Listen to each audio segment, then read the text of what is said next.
Depuis 2004 en France, c'est le taux de TVA agricole à 5,5% qui est appliqué à la filière équine.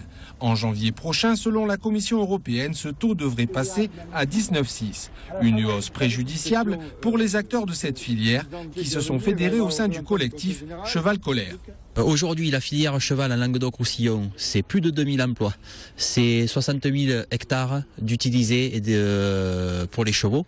Ça veut dire que à la fois ces emplois vont être menacés. Il y a en gros un tiers des structures qui risquent de plier boutique du jour au lendemain parce que concrètement, on réduit leurs revenus de plus de 20%.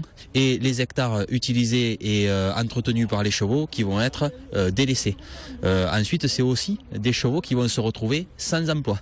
Et des chevaux sans emploi dans des structures professionnelles, on est obligé, malheureusement, même si ce n'est pas notre souhait, de nous en débarrasser. C'est des chevaux qui risquent de partir à l'abattoir, même si on essaiera de tout faire pour éviter ça.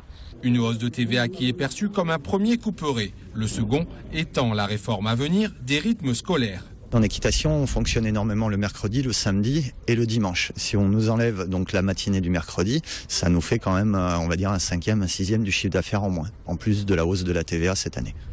Sur les 330 entreprises équestres que compte le département du Gard et qui représentent 200 équivalents temps plein, 120 ont moins de 5 ans et ont vu le jour grâce à la TVA réduite. Ce sont elles qui pourraient en premier lieu être impactées.